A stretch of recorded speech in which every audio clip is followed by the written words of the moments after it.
Well, I thought you'd want to hear how the Oregon Country Fair turned out. It's the second day of the fair, which is Saturday. The fair runs from Friday, Saturday, and Sunday. We do months of work, really hard work, to create this 3-day party, and the party has not disappointed. There are about 15,000 participants today, which is Saturday, and about 10,000 workers to make the fair run when the fair is happening, for folks who work before the fair to get the land and booths and personnel in place for the actual fair. Then there are folks who deconstruct the fair afterwards. One of the things I haven't mentioned about the fair that's amazing is that it floods every winter. So it's on a lowland near, right on the banks of the Long Tom River. So it's one of the lowest places in the surrounding area. And so it collects a lot of water in the winter months when it's raining a lot. And everything has to be put away. Everything that can be put away has to be put away and rebuilt the next year. That is, we build the city every year anew. So there are tons of carpenters, and then there are tons of carpenters who have to take it apart again and put all the toys away. So that's what they'll be doing starting Monday after we've all enjoyed our 3 days of frolicking wonderfulness at the fair. I had lots of special treats so far at the fair, including a main stage backstage pass during the performance of a electronic DJ who uses, what do you call those short bits? Uses loops from the Grateful Dead. And so it was this amazing combination of old Deadheads and EDM fans who were trying to be together and have a similar experience. And boy, from backstage, you can see the whole audience. And I saw hippies dancing in circles and, bobbing their head like a hippie. And I saw people, dancing as if they were dancing to house or bass music. So it was really interesting to see those two groups collide. And from some of my discussions with folks who've been coming longer to the fair, it is a point of discussion among folks at the fair whether EDM is the right thing to be having at the fair. Over the last 10 years, I'd say the fair has invested in EDM-like festival spaces in Xanadu, which is part of the fair property. It's a large open meadow, and it has lots of interesting things in it, things that light up, things you can play with, giant furniture, like a giant Adirondack chair and a giant garden, something else. And so one thing Xanadu has is a dance pavilion. And in the dance pavilion, there are often can be yoga classes. It's got a beautiful floor that is all cushy, so you have to take your shoes off to go into the dance pavilion. It's like a bouncy, cushy floor. And you could do yoga, you could do ecstatic dance, you can do EDM dancing, house music, it's techno, what have you. I haven't heard any techno at the Oregon Country Fair, but I did hear some house music. There are people at the fair that think the fair is not about that. The fair is about bluegrass and country and Americana and playing the fiddle and sitting on the porch and playing guitar. But there are people who want the fair to develop into something that can be part of the lifeblood of the community. And if it's something that's stuck in the 70s, it's not going to be the lifeblood of a community that is working today to put it on. So I think it's inevitability that there is going to be modernization of the fair, because the folks running the fair are getting becoming the next generation. So there's a special place for elders at the Oregon Country Fair. If you've worked there for 20 years, volunteering for 20 years for the fair, and you're of a certain age, I think 55, you can be an elder, which means you get to camp on site and hang out with everyone and get free meals, even though you aren't working. So it's kind of a retirement for folks who spend a lot of time and effort into creating the fair over 20 years. I know one person who's going to be able to retire relatively soon, relatively soon, based on starting their work at the fair when they were very young. And there are other people like me who just started, who won't have 20 years in the fair until, 2023 plus 18 is 2040 something, about the time I'm going to be able to actually retire from my job. So that's all been really fascinating history and current conflicts to learn about from folks who've been at the fair for longer than I have. Other things about the fair that are great. Well, I've been eating, really good food for the last 2 weeks because the camp kitchen that exists before the fair starts provides meals, and they're really healthy meals with a really great salad bar every day for lunch and dinner. So I've been eating that 3 meals a day. And then when fair is on, that kitchen closes, and you pretty much have to buy food and beverage from the booths that offer food at the fair. And I don't know if I've mentioned this about the fair, but the fair has a jury for both its craft and art vendors and food vendors. So these food vendors have to have proposed something that is interesting, that tastes good, that's reasonably priced, and, compared to the prices at, say, Disney, the food is impeccably delicious and reasonably priced. And yet it is something that generates enough money for these booths to continue to operate. Many of the booths are, food booths are labors of love and involve donating all their profits to other nonprofit organizations. So it makes me happy to spend money there. So not only am I happy, I haven't taken a big chunk out of my wallet, and I've had some delicious and healthy food. Pretty awesome. So great music, great perks like going backstage, and great food and great crafts. I did buy one thing at the fair, and I only bought one thing because the crafts and arts in the fair are generally quite expensive because they are beautiful handmade items that have to be sold by the person who made them in person. So you can actually talk to the crafter or artist who's produced the stuff that they're selling in their booth. And there was a great booth with modern clothing made from new fabrics and recycled fabrics combined in a way to create interesting looking, mostly dresses and tunics. And they had this dress on a mannequin, and as soon as I saw it, I was like, that's the perfect dress for me. It was obscenely expensive. So I didn't buy it yesterday. I saw it, but I did not buy it yesterday, but I'm going to buy it today. I've decided. It's quite expensive. It's not what I would usually pay for a dress, or I might pay for like a wedding dress. No, that's misrepresenting. What I might pay for like a fancy cocktail dress. And it's tie-dye hippie dress that is beautiful. Anyway, so but I'm going to purchase that, and that's the only thing I'm going to purchase at the fair, because it's too rich for my blood. So it's a very interesting combination of people that come. Obviously, the vendors do well enough that they come every year. Must be making money.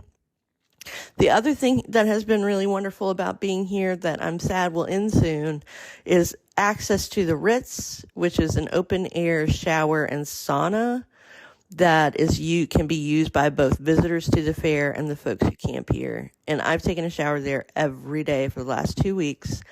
It is beautiful. It is fun. It is freeing. it is a great time, a great shower, a great sauna. So I will really miss that. Also, one thing, I've found a very quiet place to record, but far away from the fair, because close to the fair, there's just a buzz everywhere from all the people, 30,000 people, all on 640 acres of land, most of which is on 100 acres of land, with their cars coming to this festival. So that chatter, that people telling stories and people laughing and people playing music just all around you as you relax in your tent or outside your tent, it's just amazing. And it feels so good to be part of. So I've really had a great time at the Oregon Country Fair. I am looking forward to getting home to the kiddies and to Tim. But it's been a wonderful trip here at the Oregon Country Fair, and I really recommend it for anybody who's interested in art, music, and good food. And isn't that all of us? Anyway, here's hoping you've had a wonderful creative summer so far and have plans to do lots of fun things coming up. If you don't, here's some examples of things you might do that are fun. Wild swimming. So going someplace, a river, a lake, a swimming hole, and swimming outside. We used to do this tons when I was growing up in the mountains. But it's something I think that city people who live in bigger cities don't think about. But here in Portland, if you get 30 minutes away from the city center, we've got tons of state parks that have water you can swim in. So that's a great thing to do. Other things to do are to search for and eat delicious popsicles, have barbecue parties with your friends, and lots of other things that can make for a happy summer. And I hope there's tons of those things in your future. Thank you for listening to this from the Oregon Country Fair. This is Professor Aubrey signing off. You're listening to the Friends Talking Nerdy Podcast Network. Friends Talking Nerdy.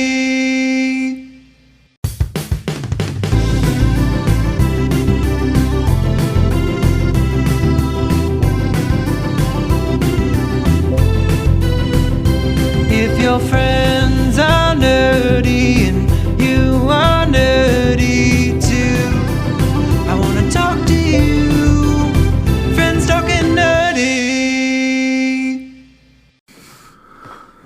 Well, hi everybody. How you doing? This is Tim the Nerd coming at you on a Monday.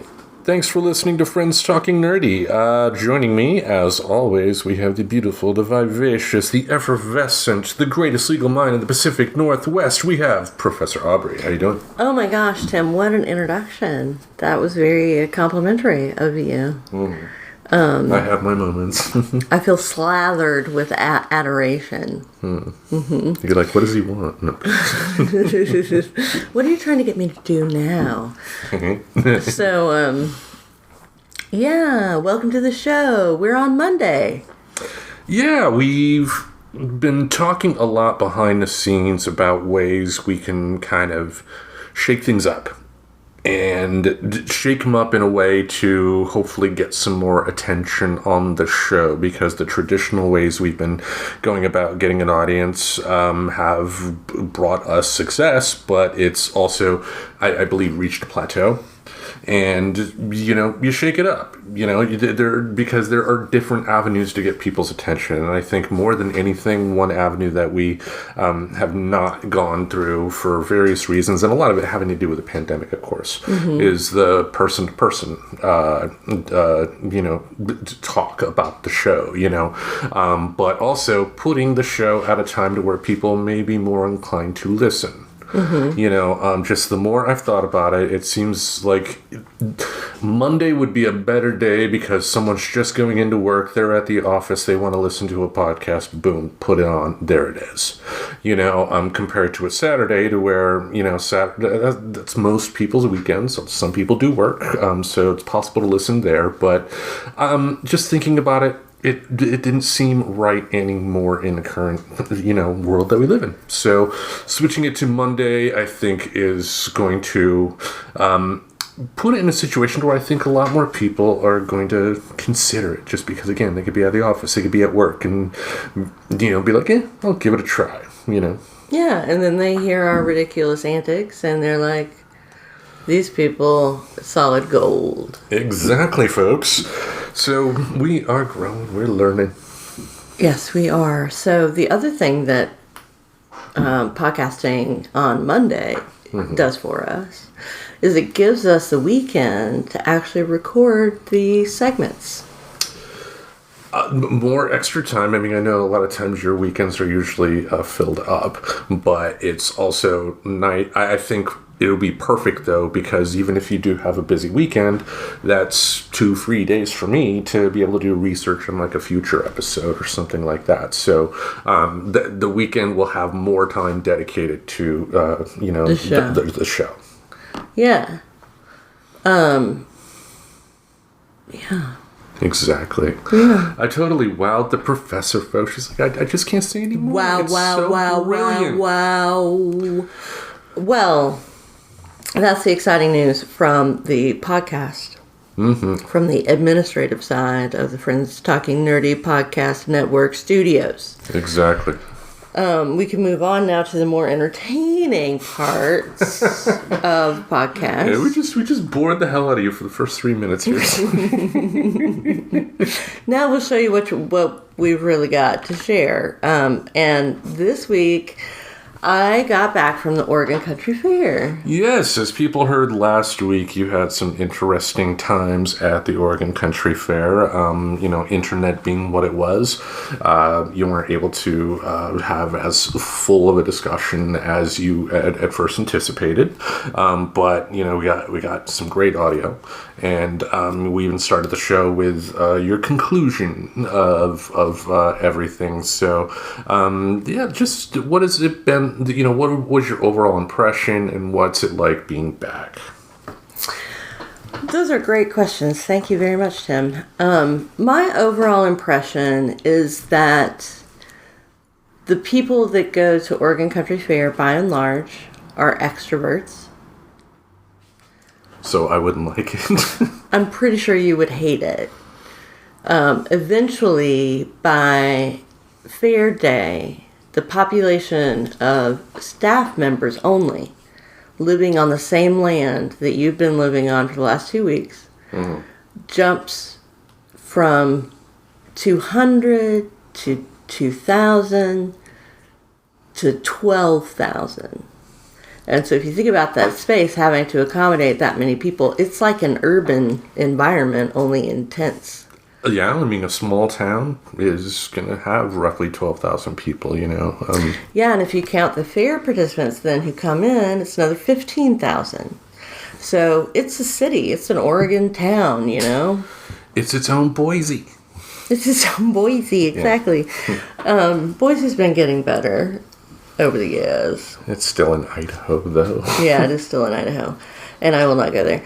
But being back, I feel differently. The world feels different. It feels... The great thing for me about being at the fair was I had specific things I had to do every day, and they were very simple. And so I knew I had to get up every morning and go to the bathroom, which meant walking across a field to the porta potty and walking back in the middle of the night. No squatting by a bush. No squatting by a bush because there were so many people around, right? Yeah.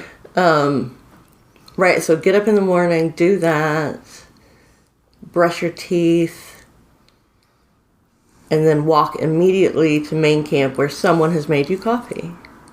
Drink the coffee, hang out with people, do your job that you're doing, get fed 3 meals a day, and don't really have to do much else. You don't have to commute.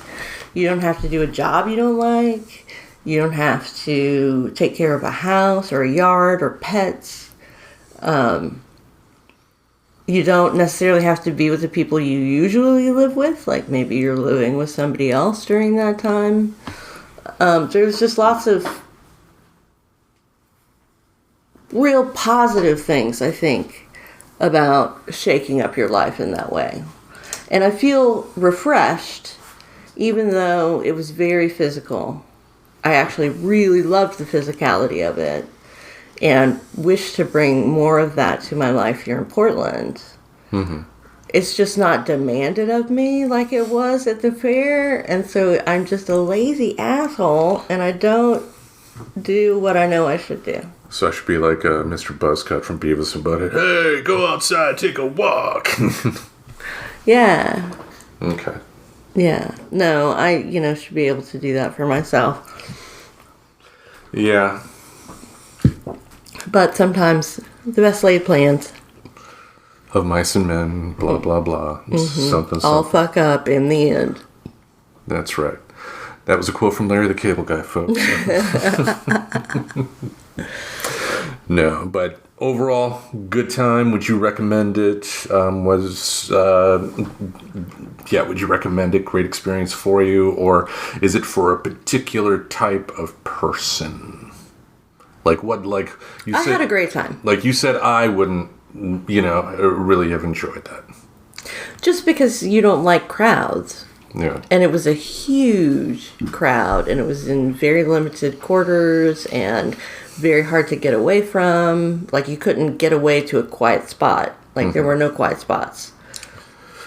Now, what were some of the attractions at the country fair? Was there like a pig contest or something like that? Like, you bring the best pig and you get a blue ribbon? No, it was not like that at all. So you're describing what's a county or state fair. This is a country fair. And it's basically an art and craft and food show in a rural, forested location. Mm-hmm. For some reason, that's reminded me of back in the 90s, late 80s, early 90s, the regional grocery store chain Meijer used to have at the convention center the Meijer Grand Food Fair. And it was every September, and it would just be like a bunch of food vendors giving away free stuff. And there was one year that they had a spin the wheel thing, and I won a 5-pound bag of potatoes. Oh, wow. Yeah. That was a good day for you. Yeah, and it was also the same day I met the regional bozo for Grand Rapids, because if you're familiar with Bozo the Clown, Bozo, the character was licensed out to different regions of the country. So like Chicago and WGN, they had a Bozo the Clown show played by one actor for a long time who looked a certain way. But in Grand Rapids, they had their own regional Bozo the Clown show who was performed by, I believe, like one of the weathermen or something like that. But Whoa. actually met up with the guy and was like, "You're Bozo," and he's like, "No, I'm not." Wink. Really, you met him? Mm-hmm. Wow. Yes. So on occasion, I don't mind crowds, but generally, crowds, if I'm with somebody, I am comfortable that way. Or if it's just something like crowds, like at a wrestling show or something like that, to where there's a focus. Kind of like Comic-Con, me walking around alone. I'm, walking, it's great that they have like the Q&As and whatnot. That's the reason why I would stay all day. But if we're talking just hanging out with, where the comics are being sold, I'm walking through, 15 minutes later, done by. Right. Yeah. That was exactly our experience at the Comic-Con. Let's not go into that one again. But anyway, so while you have been busy, I've been busy here as well, just mostly keeping up with current events and everything. Like the Titanic submersible, you heard that news? Yeah, so what I heard, it was news when I was driving down to Eugene, but I hadn't heard anything since.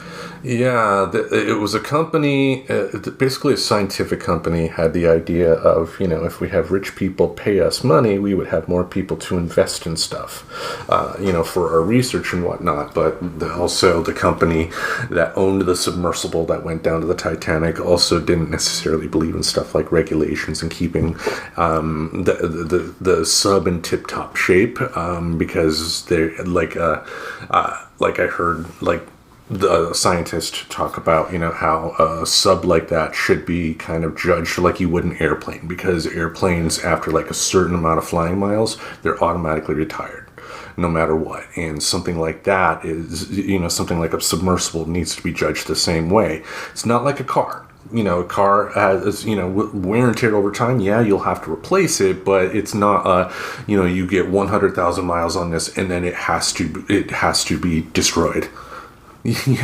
Or something like that. But Yeah. Basically it was sad, but in a weird way, the good news was, basically it was like they lost pressure and they were underwater near where the Titanic was. And with the amount of pressure, it was like thousands and thousands of pounds. Those people in that sub were dead before they realized what happened. Because there was scientists on YouTube talking about how the brain takes a certain amount of nanoseconds to recognize pain, but but he also compared that to how fast it would take the submersible to be crushed, because mathematics, you can figure this stuff out relatively quickly, and so it like just and when they found the wreckage, they did find the wreckage, brought it up, and they, in the news, had it described as possible human remains. So we're not talking limbs or anything like that. We're talking goo. So talk a little bit about the Titanic for a second. I got a cat. I need to keep away from your dresser. I'll be right back. Okay. So this whole situation is bizarre to me, given, I just can't imagine wanting to go into a situation where if something went wrong, you were instantly crushed. I guess that's better than like choking to death, running out of air.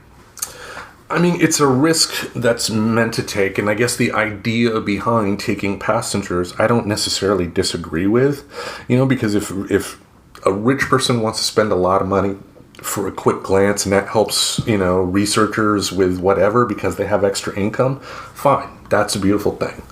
But I think the point here is, you have to have some trust in the equipment that, you're using to go down to the bottom of the ocean floor. It's not something you can skimp on. That's not something you can just do the whole macho thing that the owner of the company, who was one of the people that sadly passed away, didn't like regulations, we're cowboys. And, it's capitalism at its absolute worst. Like you can regulations in and of themselves are not bad things. They could be. Imagine how pissed off you would be if there was a national regulation tomorrow stating that unless you were like a fire truck, a cop car, an ambulance, or long form trucks, every other vehicle could only drive 30 miles an hour. Because statistically, it would save lives. It would. But how would you, like I've seen you drive, you wouldn't be happy. Hey now. Well, I guess, to be a person who would try to make money off of really dangerous activities, as opposed to someone who's just trying to know the answers to things, Well, there are plenty of things too, like bungee jumping, skydiving, that have inherent dangers in and of themselves. But people, if they are fully aware of that risk, then it's on them. But in this case, the passengers were not fully aware of just how shoddy that thing was, because the scientists were saying... How many passengers were there? There were a total of 6 people on there. 5 of them were passengers. And one was the owner of the company who was presumably driving. Yep. One was a 19-year-old kid. Oh, whoa. Yeah. So there have been a lot of people making jokes. And my type of humor being what it is, I've laughed at some of them, but that doesn't make it right. Yeah, situations are always more complicated than that. Yeah, because the general public, essentially, because we were the passengers were extremely wealthy. They just were. And because of that, the general public was really harsh, understandably so with our current environment and, with our current taxation being what it is, with the government doing everything they can to aid and abet, these rich people to get even more money. I can see where, the average Joe working 9 to 5, me, would just be like, fuck them, and that's an honest reaction. It's just, sometimes you do wish people would be just a little better. Right. Just a little better. Just a little bit better. Yeah, because it's like one of those things that, think how many times in your head when you're driving you've thought, I want to run that motherfucker over. You won't, but you've thought that. And I'm not saying you have, but you get my point. I mean, people will think, during moments of anger, stuff that they have no intention of doing. But, it's just one of those situations that I think, thanks to stuff like social media, people don't have that filter of, I should keep that in here in my head and not, spill verbal effluvia all over social media, Yeah, it's interesting. I mean, I don't know why, but I believe that economic times today are very similar to what they were at the turn of the century. And there was great disparity between wealthy and unwealthy peoples. And the ruling class was cruel and sadists almost to people who had less power than them. And that's kind of what I feel like the world is right now. I feel like the people who are in charge of these things are disgusted by poor people, blame poor people for their own disgustingness, and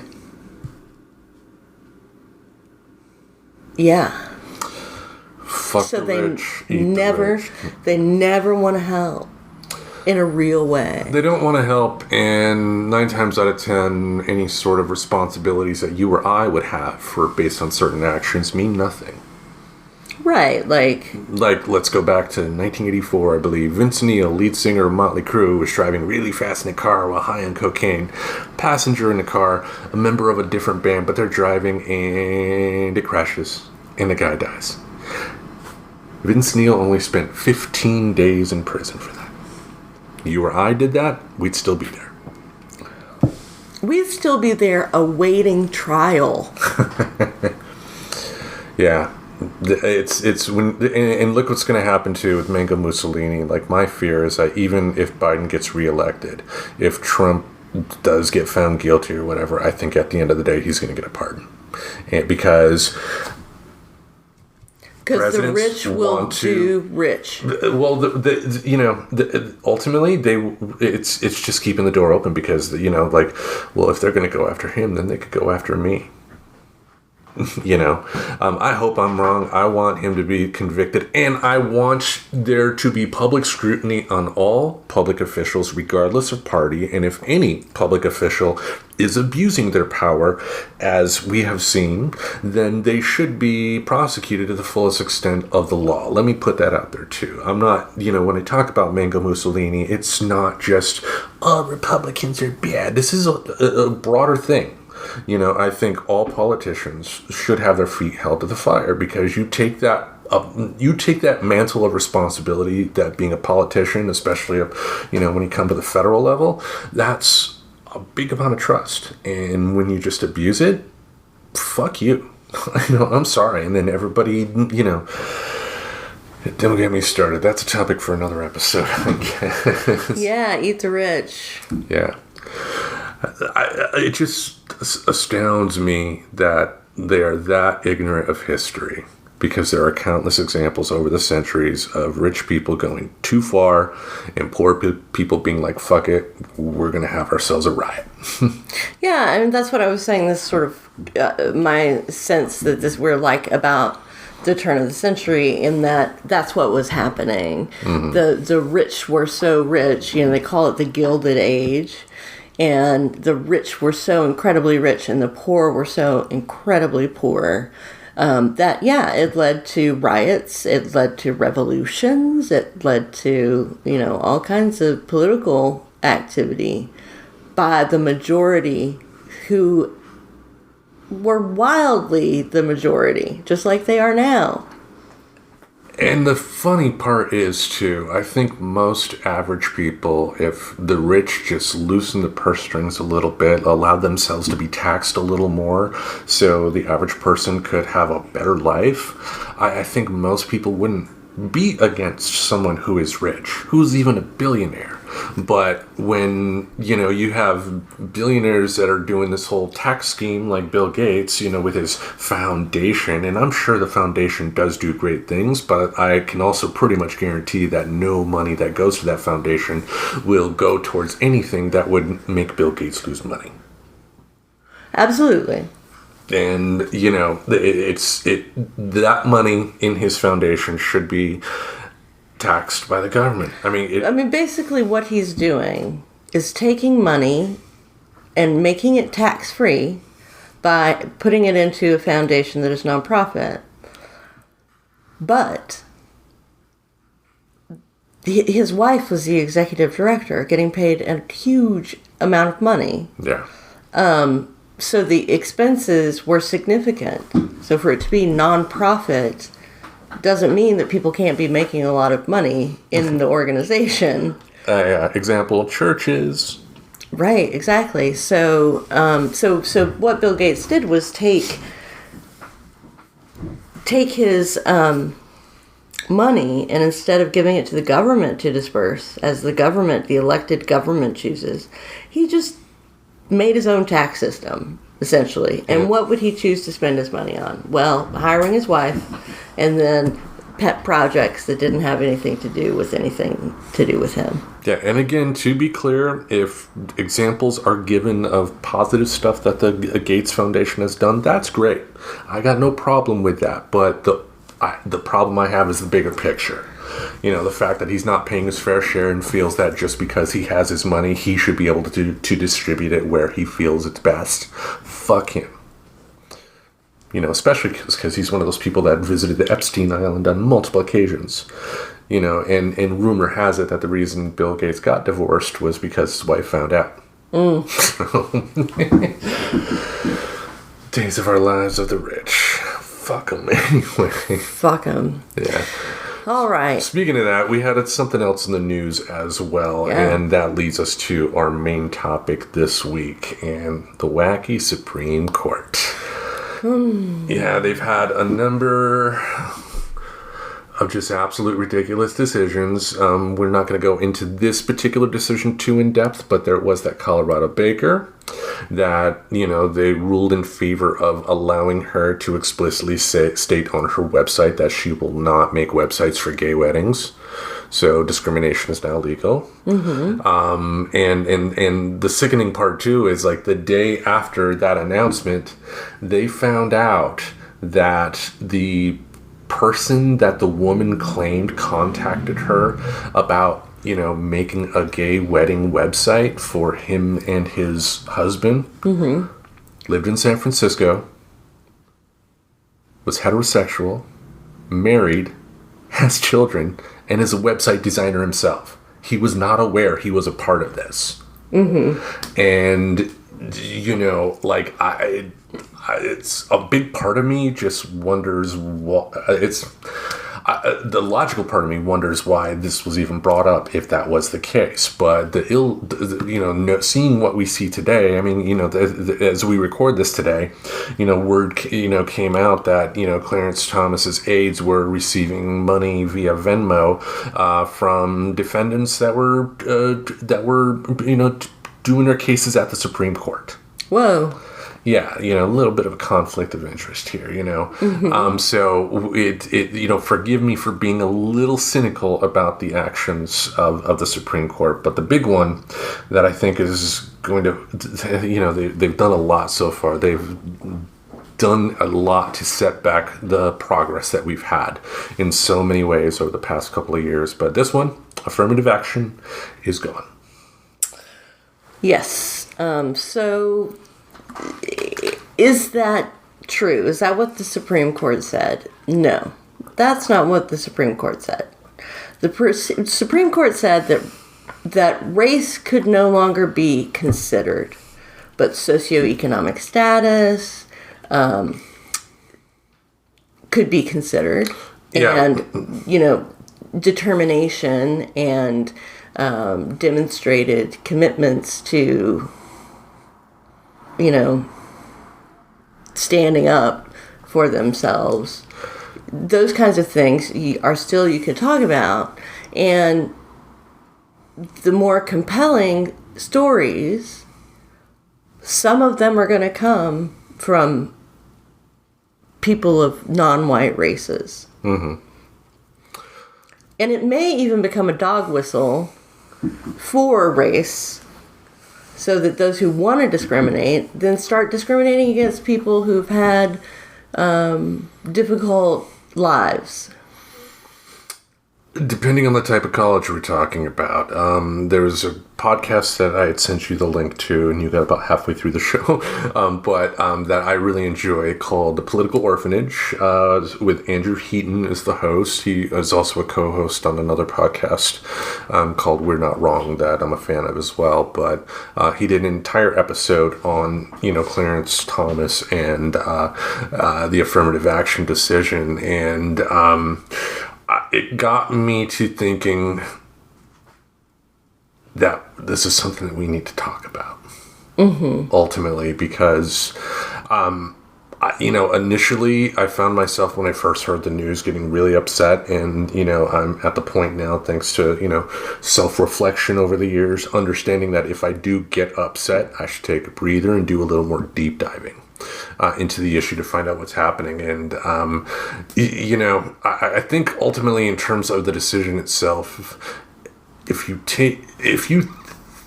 assume positive intent with everybody involved, and that this is being very generous here, the overall majority decision, in my opinion, was from a naive position, because they basically are just talking about this idyllic world where, ideally, race should not be a factor. It shouldn't. It should be best performance in a perfect world, but it's not a perfect world. Now, the schools in question, Harvard and UNC, had other issues as well when it came to that, because I essentially, they were making sure they had a mixture of cultures, but doing it as a token basis, I guess. If that makes sense, to say, see, we have blacks, we have Asians, not with the intent of what affirmative action ideally was, to be able to give opportunities to people that, theoretically have not had those opportunities given to them compared to others. But Harvard as well, too, has the big problem of, they may have, the average I heard, I believe, is like 70% of the black students at Harvard all come from really wealthy families. The people that grew up in my neighborhood, 9 times out of 10 aren't going to Harvard unless they're good at sports or just really smart. Yeah, insanely smart. Yeah. And, there's a great statement that was made after the Civil War, while we were trying to reconstruct the country into a united whole. And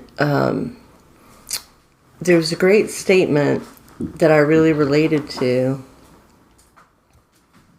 and I'm going to think of what it is. Give me just one moment. Okay.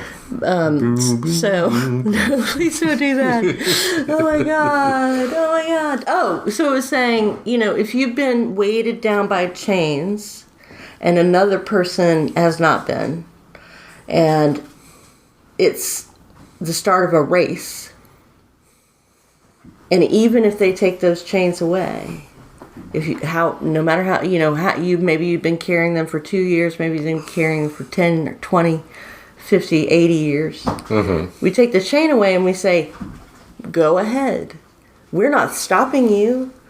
Compete just like everybody else.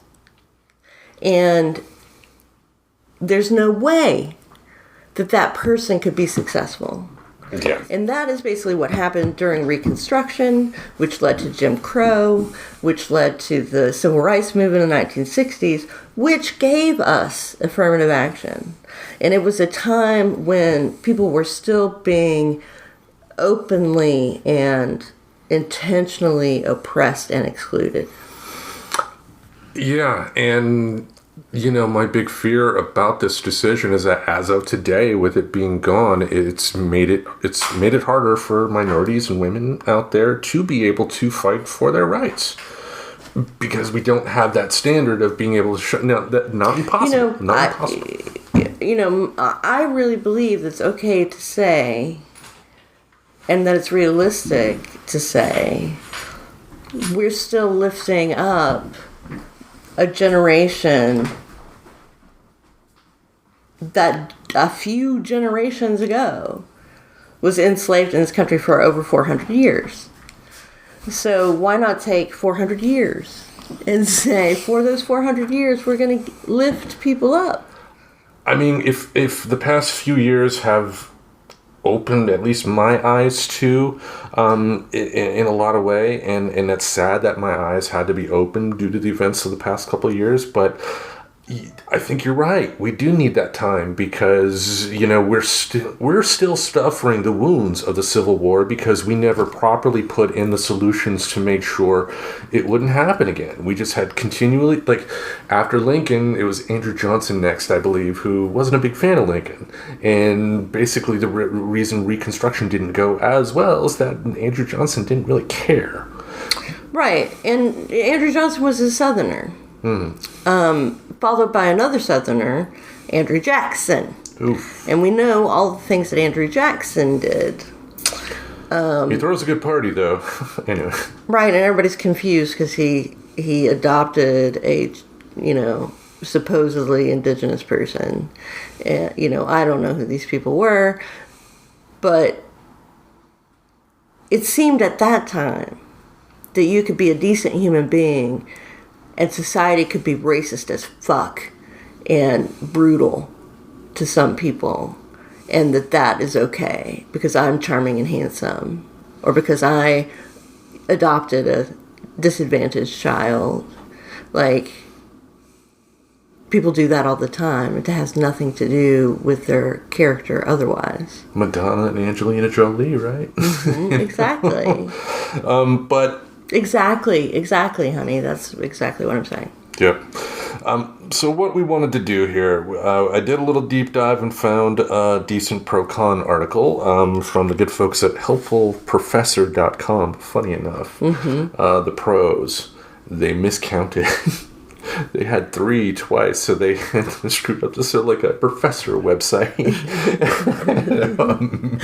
Not quite perfect. Yeah. But we found a decent pro-con article here about affirmative action. And like we do for topics like this, we're going to go through the pros and the cons and talk it out.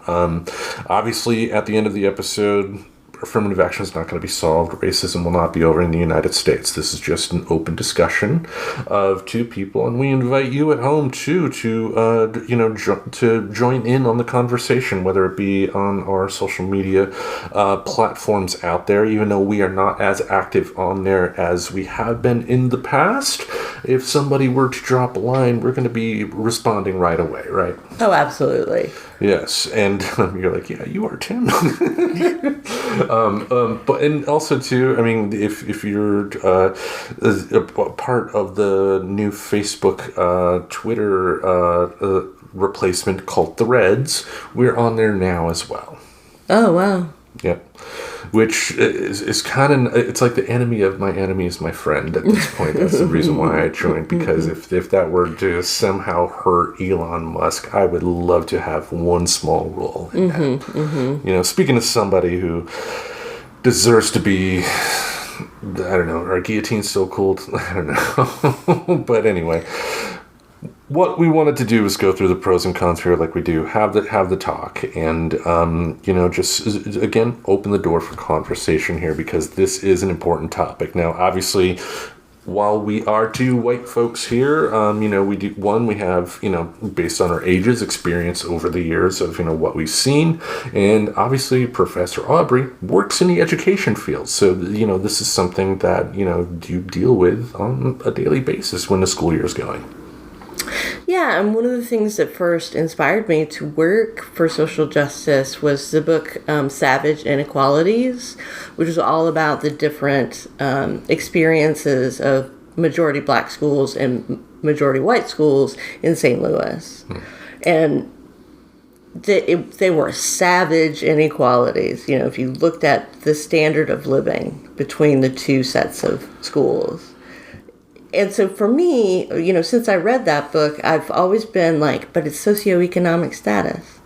It's socioeconomic status that matters. And there are just so many, you know, barriers for people of minority cultures to get into those majority culture spaces. Like Harvard. I mean, I think one thing on the podcast that they talked about that is a big problem with Harvard is legacy admissions. You know, most of the people that go there have had relatives that have gone there. And, you know, if you want to truly have a higher education with a school as prestigious as Harvard, you would think ideally you'd want them to open the door to as many people as possible. But it's a club. It's a club.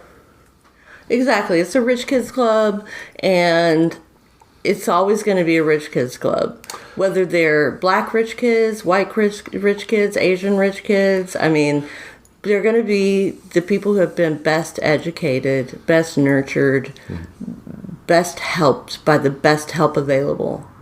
And they're going to do well at Harvard. And their children are going to go to Harvard and do well at Harvard. And then they're going to be able to write their own ticket for the rest of their lives. So they not only will have wealth from their prior generations, but wealth from their own accomplishments or accumulations. Exactly. So, God, we hate the rich today, man. Fuck them. We want them dead. But, yeah, so how about we do this? We're going to go through the pros and cons, like I've mentioned multiple times already. I will do the pros. I'll read the pro here, and then we'll talk. I will read the con. There you go. Yeah. All right. Pro number 1, justice for past discrimination and oppression. The driving force behind affirmative action is to undo or reverse harmful policies from the past. Specifically, it looks at policies that would disadvantage ethnic minorities or other demographic groups. Although there are plenty of concrete and material effects of affirmative action policies, at the root of all these changes is a sense of justice. While it cannot be measured in any way, the psychological benefits of affirmative action can affect all parts of society by giving people the closure of knowing that the wrongs of the past have been made right. And while this is not directly related to affirmative action, I think about the fact that, you know, you and I were probably one of the first few generations that, you know, desegregated schools were just the norm. Absolutely. And, you know, the idea of, there only all black schools or all white schools was foreign, even though when we were in, in elementary school, it wasn't that long ago. Our parents had lived through it. Yeah. Not that long, a decade before. Mm-hmm. In some cases. Yeah, so and I think too about that fact because the fact that I went to school with so many minority people, I think helped me at the end of the day, just realize that there are other stories. Not that I would have been a hardcore racist if I went to an all-white school, but it's that whole thing of, if you are not familiar with the struggle of somebody else, you're not going to take into account their struggles. And I think that's a lot of the problems of what we're seeing today. A lot of people don't want to take that time to dive a little deeper. They just think, oh, that person's just angry because X, Y, and Z, without finding out why. The easy example to bring up, rap groups in the 80s, NWA, fuck the police. You had the police, shut down their concerts on multiple occasions when, in fact, the police should have been taking the time to listen to that song, invite the group for a chat, and use it as a way to kind of be better. We're talking about the LAPD in the 80s, and anybody, even with the cursory amount of knowledge of what the LAPD was like then and now, knows that was not going to happen, but you get my point. Yeah, absolutely. Any thoughts?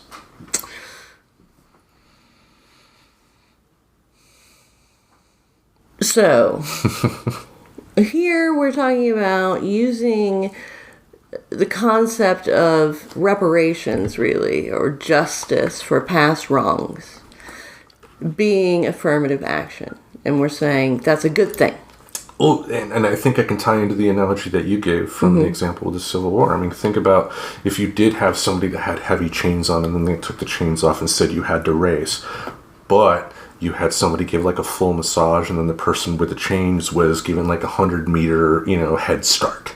On the race to make it more equitable. That's essentially what affirmative action would be. Not the cleanest analogy, but I think you get my point. It's that extra help to get them back to a position to where they can have equity with everybody else, if that makes sense. Yeah, and it's really a difference that the Supreme Court talks about. This difference between equality and equity, because they're not the same thing. And you're getting a legal lesson, folks. The Supreme Court said, the 14th Amendment protects equal opportunity, not equality of opportunity. And that just means giving everybody the same. It doesn't mean trying to create a more just society. Yeah, think of sports. All teams in the NFL have a theoretical shot to, get to the Super Bowl, but not everybody will.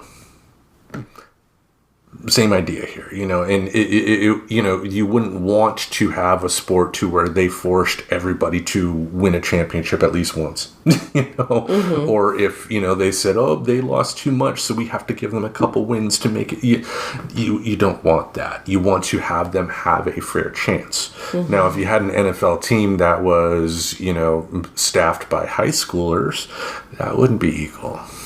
No, it wouldn't be equal. They should get, a handicap number of touchdowns, right? Like 5.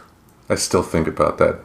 The South Park episode where Stan was a hockey coach for a Pee Wee hockey league, and then they ended up facing the Detroit Red Wings. Exactly. It would be just like that. And the rules were the same for both of them. Yeah, but one are the Red Wings, one were kids. So what are you going to do? But how about you dive into the first con? Okay, so con. Continued discrimination, just in a different direction. While individuals who may be discriminated against are given an advantage in whatever the affirmative action is being applied to, this will directly disadvantage individuals who otherwise meet the criteria that have been put forward. In situations like these, the disadvantaged individuals are denied the opportunity based exclusively on whatever demographic element the affirmative action is attempting to correct. Wow, these people make things very complex. Thus, ironically discriminating against them for the same reasons. For this reason, many people say that affirmative action does not eliminate discrimination so much as it just keeps it going, but in a different direction or with different targets. Okay, Here's the thing. It's true. Own it. Because that's what's right. That there should be a difference in how people are treated based on the historic marginalization or, outright ownership of people of different races. That's what distinguished whether you were a slave or not in America was distinguished by whether your skin was black or not. Black or brown or not. And so to say we're going to put that discrimination on its head by giving black people a small leg up, right? We're going to discriminate against white people. Well, show me where to the extent for 400 years they were enslaved on American soil since 1400. Like, it didn't happen. Or even in Europe since 1400. It didn't happen. Did it happen in other non-Western societies at that time? Sure. Did it happen in different ways, in different places? Yeah. But we have to own what we did, and we're at least a community, the United States. I mean, I can understand why someone, if they did find out that they lost something because of that, would be a little miffed. That's human nature. I'm not going to knock somebody for that. But, I think back to, recently when the latest Supreme Court Justice Jackson, I forgot her first name, but when she was nominated, Biden made a point to publicly say, I'm going to look for a black woman. And people's reactions were just, well, what about other people? And just basically, anytime I hear someone really, talking about this particular con here, talking about the disadvantages, it always sounds like they're stating that the only reason a person got in was because of their color, that they have no other qualifications. Essentially, they're dumb, Right. And that they couldn't ever be as smart as the stupidest white person because they never could have gotten that job on their own merits. Without, taking into account what you've already brought up, the fact that, it is provable beyond a shadow of a doubt that black people, the education black people routinely gotten over the years up to this day is worse than it is for white people. And, that's, I think the big factor, of course, is how we get the money to, fund our education system. Schools having to get property taxes. If you're living primarily in a neighborhood where someone else owns the property, you don't get a choice. You don't get a say into. You don't have the power to go to the government to say, here's how I want it. Yeah. So the person that owns an investment property is going to have a say in what your kids say, and I don't like when people. It's like, again, there is a difference between being a person who would be upset, and again, it is a human nature to initially be upset, finding out that, hey, I didn't get it because of this for this particular topic. But there's a difference between that and what I talked about, just this whole idea of, it's demeaning. It's not even necessary, because there weren't many people that came out and verbally said Justice Jackson is dumb, Justice Jackson is this, but they made it sound like Biden was picking from such a small group that right. There was he didn't have binders full of black women. Yeah. Anyway, thank you, Mitt Romney, for that wonderful binders full of women. His dad used to be the governor of Michigan.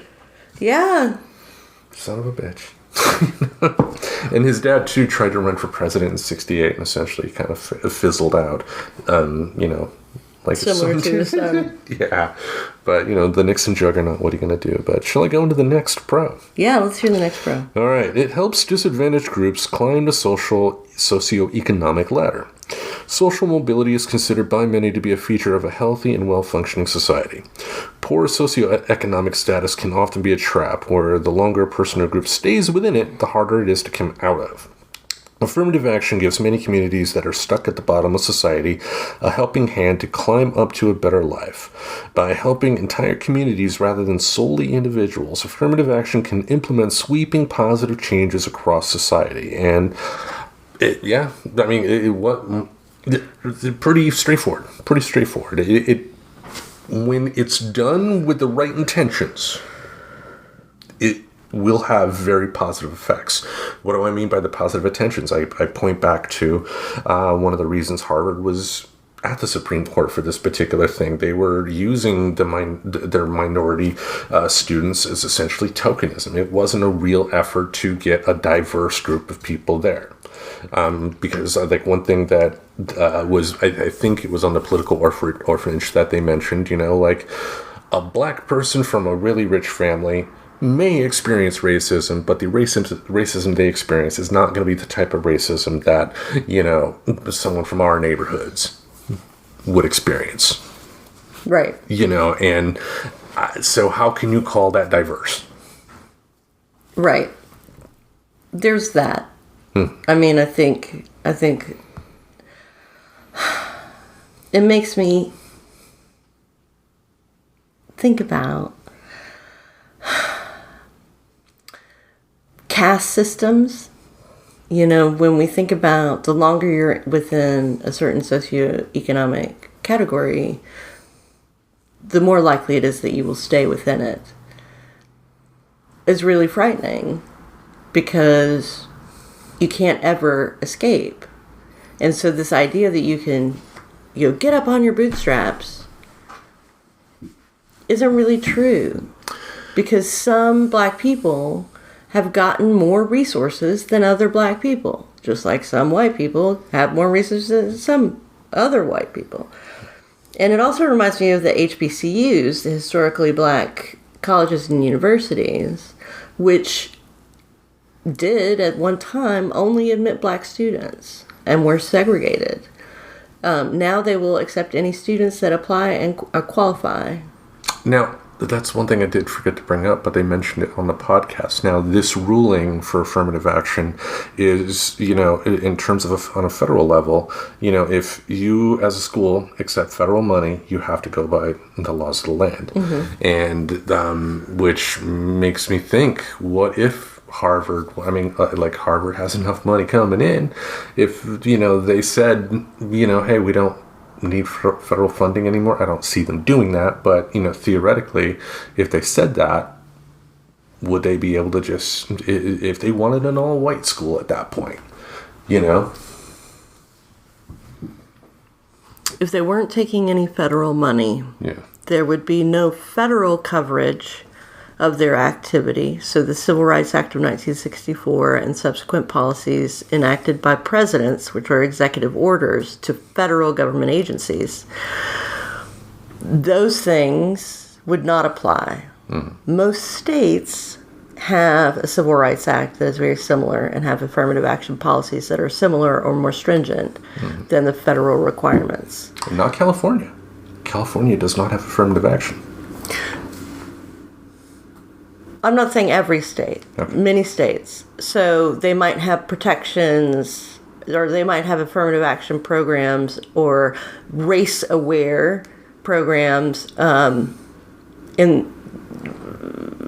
would be not allowable under state law. So that could,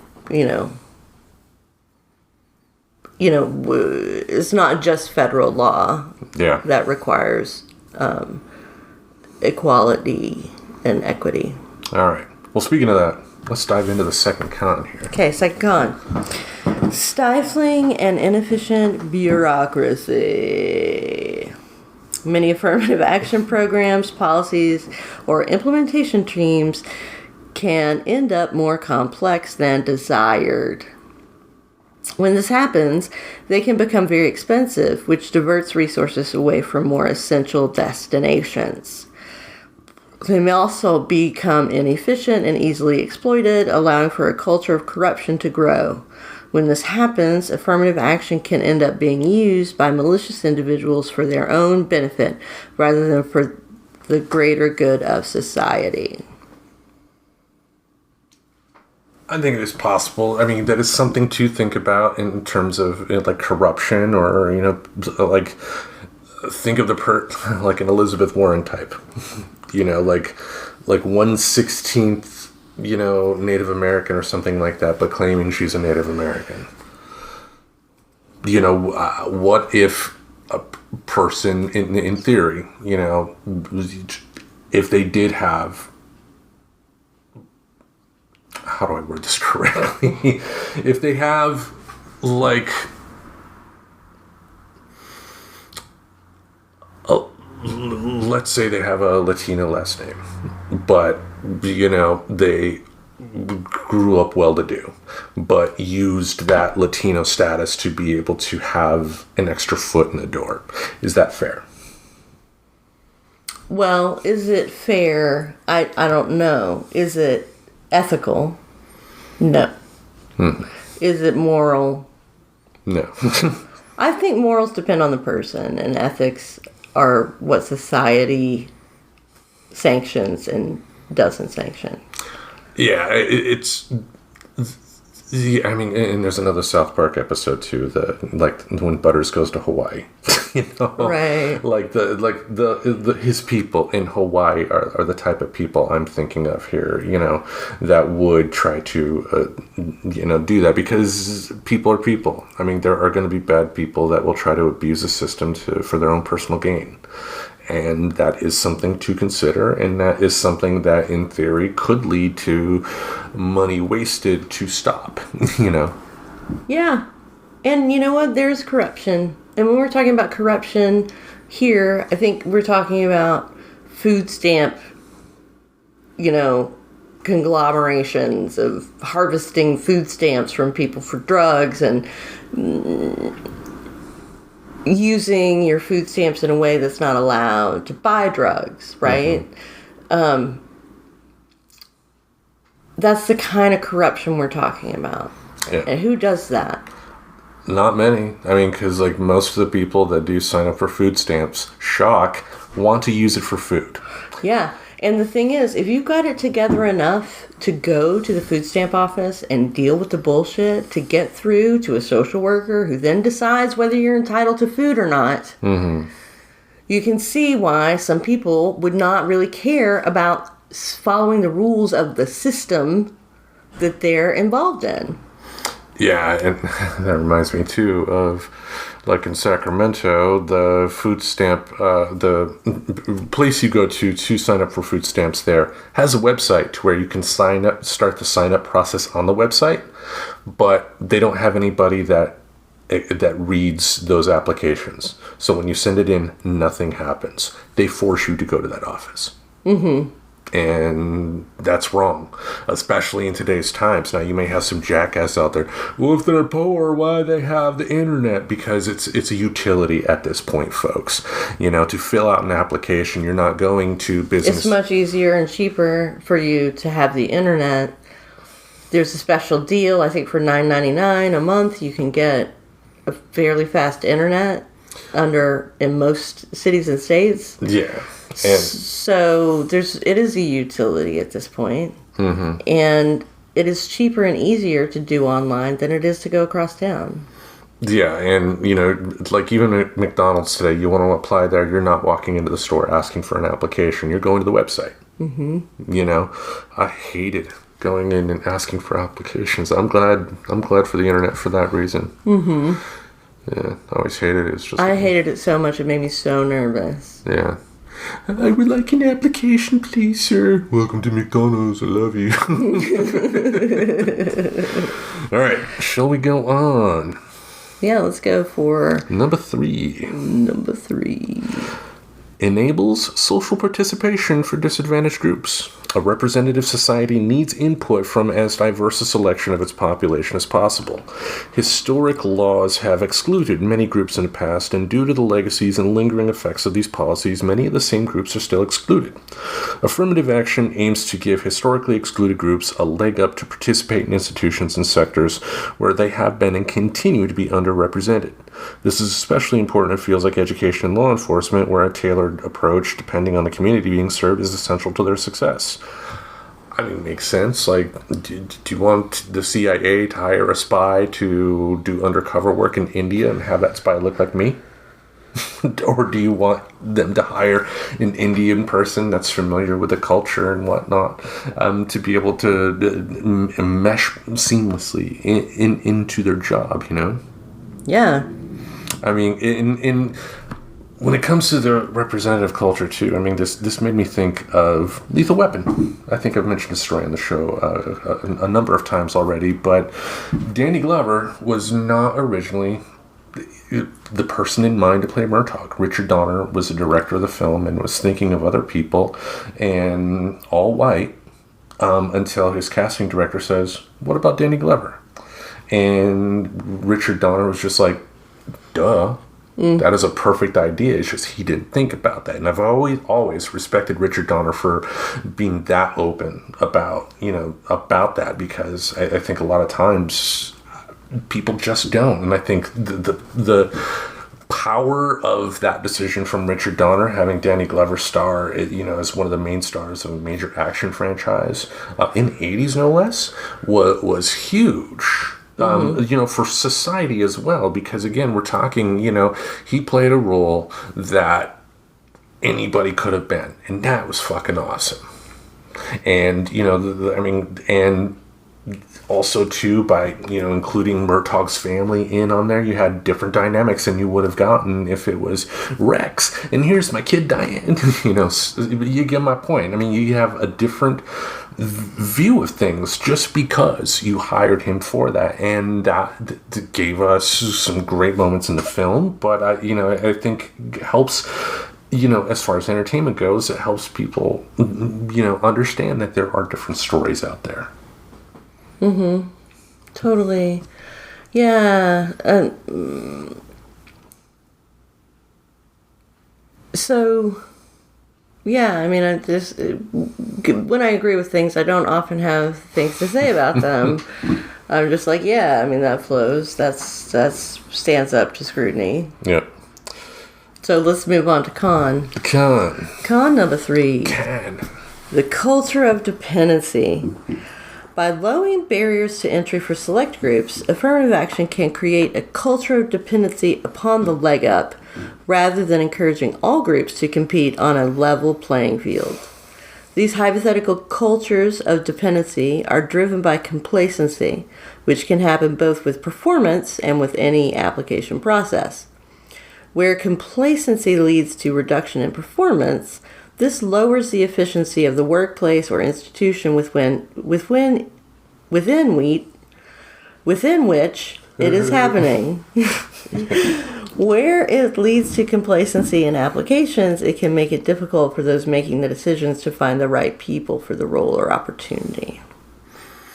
I mean, which makes no sense in a lot of ways if you think about it, because again, we're talking if we're talking students wanting to apply at a major school, they're there to learn. How is that being dependent? How does it, culture of dependency is driven by complacency, which can happen with performance and with application process. Okay, so dependency is driven by complacency. So there it is. That's the fallacy, right? That makes the rest of the argument possible, is that the fact is dependency is driven by complacency. That's not true. That's not a fact. The fact is, there are lots of reasons that people are dependent. Not just because they are driven by complacency. You know what I mean? Just saying that means that every poor person is complacent. Because if they weren't complacent, they would be able to compete on a level playing field and do better for themselves. Pull themselves up by their bootstraps while not even taking because especially too, it's like one thing with minorities that they have to worry about is actions from the police. More policing efforts for no real reason other than the fact that them being poor makes them easier to arrest and bring to jail and go through the legal system because they don't have the attorneys to fight for them. Which puts them at a severe disadvantage. I mean, they're not. If it's a felony, And they're not going to be able to vote. justifies an entire system within the government, i.e., policing and prosecution of crimes. Why are we making poor people criminals for being alive? Well, a lot of it is control. I mean, the war on drugs was explicitly made to, fight against, black groups like the Black Panthers, also like marijuana too, with like college students. If they can keep them in the legal system and away from, gathering together and marching and doing all kinds of stuff, then, the people in power have nipped that little thing in the bud. Anyway, shall we go on to the next one? Let's go on to number 4, Pro. All right. Promotes inclusion and diversity. In addition to the representative benefits that wider participation gives to institutions, inclusion and diversity in the workplace can improve efficiency and innovation. Companies and organizations that have a very narrow workforce may end up stuck in old ways and unable to adapt to their changing communities. This disadvantages all parties involved. Affirmative action increases the diversity of these workplaces, giving them a wider range of tools to approach their jobs with and making them more effective in the process. I think about writing. If I'm writing a piece, I could give it to another white guy and I would probably get some great feedback. But, depending on the story especially, I mean, they're going to be looking at it through very similar eyes that I am. Whereas if I give my writing to a woman, a black person, a Latino, or whatever, again, they're going to have a lot of the same experiences, I assume, but they're also going to be looking at it through different eyes, different experiences, and that can also have them say, "Hey, what about X, Y, and Z?" and have me say, "Hey, I didn't think about that." I do that especially when, I write female characters, I don't have too many female characters in my stories because sometimes I feel I want them to be authentic, and I would rather have a few that I can make as authentic as possible instead of having the entire story be women, because then it would just sound like me trying to write for women, and then no. But the benefit of being able to show my work to women and say, hey, can you focus on the female characters and tell me if this is working? If it's not, what can I do to change? Like another example in writing, Stephen King. When he wrote Carrie, he talked at the beginning of the story. He initially wrote in the earlier drafts that the girls went to the tampon machine and put in quarters to take out tampons to throw at Carrie. But his wife said, Stephen, I don't think schools want women bleeding if they forgot quarters. Right. So that's something he didn't think of. But because his wife was able to tell him a diverse, different voice, boom, perfect. Yeah, it's amazing how diverse voices can strengthen ideas, projects, writing, arts, like all of those things. And it's not just diverse. It's not just the diversity of the color of someone's skin. It is the diversity of experience that occasions the color of your skin. Yeah, because, we're all Homo sapiens, but, because of the color of your skin, unfortunately, the chances of you experiencing things differently than someone with my skin color in this country are pretty high, unfortunately. All right.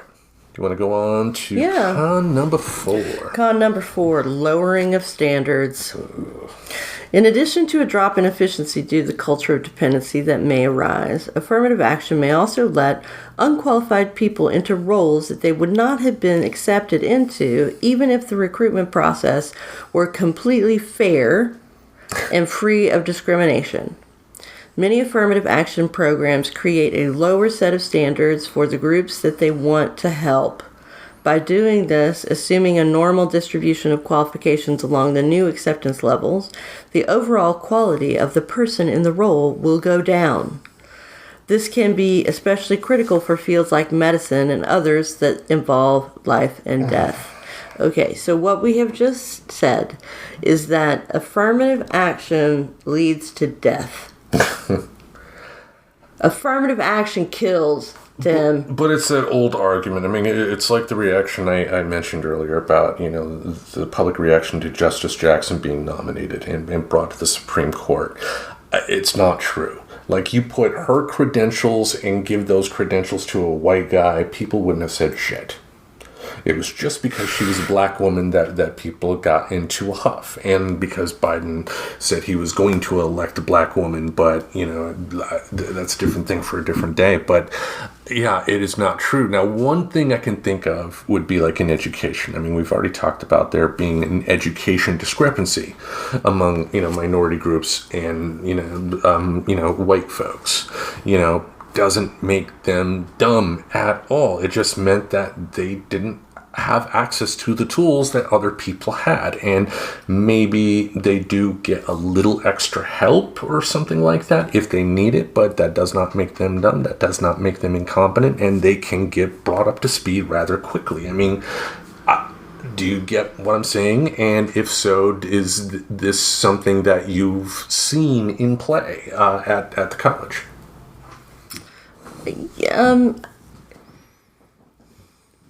I think so. Reverses systemic discrimination. I mean, this is what we've been talking about this whole time. This idea of people should be judged as individuals, but they're also influenced by their culture. They're also influenced by their socioeconomic status. They're influenced by the color of their skin. They're influenced by all of these things. And under the Equal Protection Act, what are we protecting? We're protecting people's right to have equality under the law. Equality under the law. And does that mean we're going to lower our standards? No, it doesn't. It means we're going to treat groups equally. And to do that, right, you either got to chain up the white people or you got to remove the chains from the black people. Yeah. And I think, too, it is important to make sure, it is important that the people that have had the chains on their back get the help that they need to, because think about having something heavy on your back. I mean, you've been camping. I'm sure you probably had some backpacks and whatnot. How back your sore is after you take that backpack off, And I think what ultimately affirmative action would be like a massage or something like that, mm-hmm. Something to kind of keep get you back up to speed to where you are back at 100%. So the education example I brought up, if someone doesn't necessarily meet all the test scores, but the reason that is so is because they were at a disadvantage, education-wise growing up, extra resources would be available to bring them back up to speed, and I think that's what I'm referring to, and I have no problem with that whatsoever, because again, if through no fault of their own, they were at a disadvantage educationally just by the sheer circumstance of the color of their skin and where they grew up, give them the help. That's what America's supposed to be, damn it. Yeah, and a lot of people say, well, that's fine, give them the help, but give the help to everybody because everybody needs the extra help. And so, programs like this that were designed to help Black students or Asian Pacific students or Indigenous students or any particular kind of student who has been mistreated by our society over time. Let's give them something special and something good for their development and have it be for them, mm-hmm. and not for white people. That has never stood the test of time. And what happens is these institutions that were once just for oppressed people are now for everybody. And who's going to take most advantage of them? Rich white people. Because they know every little bit of additional knowledge or information or bonus or extra food, whatever they want it. The rich white people are going to be there trying to get it, just like sharks. Because we don't have enough, apparently. We've got to have it all, Tim. Yeah. Anyway, shall I go on to the last pro here for this week? Yes. All right. Reverses systemic discrimination. Many groups that have been involved in violence or social unrest say that they are pushed into it by a lack of opportunity, systemic discrimination, and the desperation that they lead to. Although modern societies have been successful at reducing discrimination, the legacy still remains and fewer opportunities are available because of this. Affirmative action gives individuals and communities that may otherwise feel that there is no hope for them a path to success and integration into the wider society. This can eliminate one of the biggest push factors towards crime, violence, and conflict. And I spoke of that earlier when we were talking about how rich people are evil. When you have a group in power that is abusing that power to the extent that these people are, it's a powder keg. It's the type of stuff that could ultimately lead to revolution. I mean, wasn't it Marie Antoinette who apocryphally said, let them eat cake? Mm-hmm. Yeah, and I say apocryphally because I believe she didn't necessarily really say that. It's just a quote that was attributed to her. Yeah, I think that's right. But I don't think it matters who said it, because what it is complete disconnection between one type of life and another type of life based only on socioeconomic factors, such that you are blind to the needs of people around you, right? You're blind to the fact that maybe somebody has never had a cake, has never eaten a cake, never got a piece of cake, is starving, dying for lack of food, right? But and again, just if people just studied their history, like, you would think somebody with a lot of money would study history and think maybe I should just be a little nicer, because again, as this points out, you give, like, if we want to use the economic example, if you give poor people access to more money, or but more opportunities to be able to save their own money, through, increased taxes on the rich and whatnot, you're going to make them more happy, and they're going to be more willing to do their 9-to-5s. Mm-hmm. They're going to be more willing to, just be cool with life and not be, because, I can tell you with my financial situation what it is, like I can't miss a day of work. I just can't. And not that I would routinely miss a bunch of work, but my point is, like financially, just one day off means like one day that I have to consider maybe I don't eat today, right? And yeah, I mean, like, just financially too, with my situation being what it is. Yeah, because if you work full time, given your current financial situation, on a per day basis, it is less than sustainable. Mm-hmm. And therefore, if any of that goes away, it becomes just more unsustainable and more savage in its consequences. And it's quicksand. I mean, and it is kind of similar to what we're talking about too. That it's a situation where you can't necessarily dig out of. I could get lucky. I could, go up to the casino and hit it big on the slots one day, or ideally the show here starts making some money, and I'm able to sell my book, and that would be great. But but until then, can't miss a day of work. Yeah, prenups, kids. They're for everybody. Anyway. Yeah, they're for everybody, whether you think you'll need one or not, whether you think you'll have anything or you don't. That is the most loving thing you can do for the person that you love, honestly. Mm-hmm. Sign a prenup. Because that means if it does get to a point to where your paths have to diverge for whatever reason, at least it's going to have a clean break to where you've already talked about everything that you'd want to talk about in terms of what would go where. So yes, prenups are vital. And if anybody tries to talk you out of a prenup, to quote Iron Maiden, run to the hills, run for your life. Do you want to come on to the last con? Yeah. Before a country song breaks out? Yes. So the con is new stigmatization. Because of the lower standards of entry and performance, affirmative action policies can create new stigmas, such as the girl in the office who only got the job because she's a woman. This can make them be perceived as not actually being as qualified as the other members of a team. These created stigmas can prevent affirmative action programs from potentially achieving any positive change due to their being met with resistance the moment they are introduced to a new workplace or institution. Yeah. I mean, I'm sure anecdotally you may have a story that will come out of, like a woman being hired, for example, to use the example that they have on here, who was not qualified for the job, but was just hired because she was a woman. Anecdotally, I'm sure that has probably happened. But I think we're talking about that being a very, very extreme example. More than anything, we're talking about just assholes not happy that someone that doesn't look like them got a position.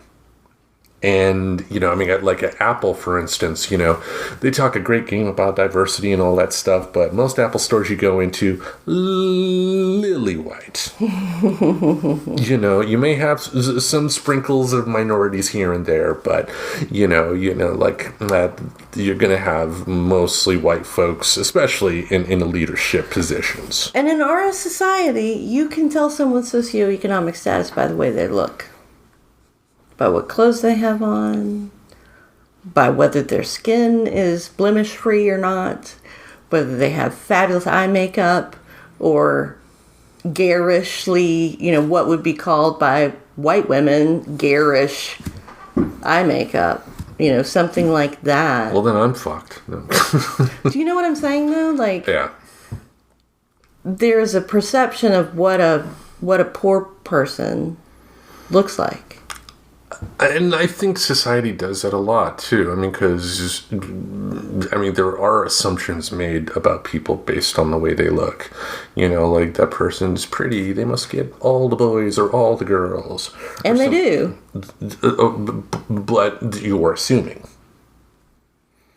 They get most of them. Yeah. Fuckers.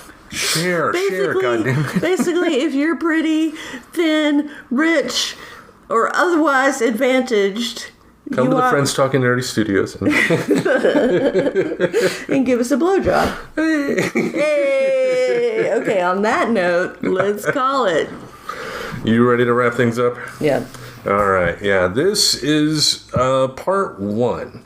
It's going to be a 2-parter here. So next week we will continue this discussion. And again, we are doing this for the purpose of having the discussion because I think, especially a lot of people are of the mindset that I have been in the past in terms of reacting to what they see on the news and not taking that deeper dive into an issue on both sides of the issue to see how people think. Like the political orphanage episode that I mentioned. I loved that episode because a lot of what he and the other person, his guest on that particular episode were talking about, I didn't necessarily agree with, but it was presented in an honest, just straightforward way. This is what I believe, and I loved that. And that helped me kind of sharpen my focus, sharpen my opinion on that, So I hope if we, at the end of the day, can at least make you think a little bit, take a deep breath, after reading some news headlines about this and do a deeper dive, we can be good. The world can be changed if, like Mr. Rogers said, you love your neighbor as they are. Yeah, I think if you can love anybody as they are, then a lot of things would get better in the world. Yeah, it's you I like. It's you that I like. Yep. Any closing words this week? Just keep keeping on, peoples.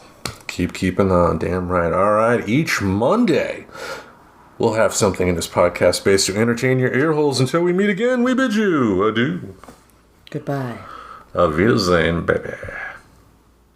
Subscribe to Friends Talking Nerdy on iTunes, the Google Play Music Store, as well as Spotify. Remember to support Friends Talking Nerdy on Patreon.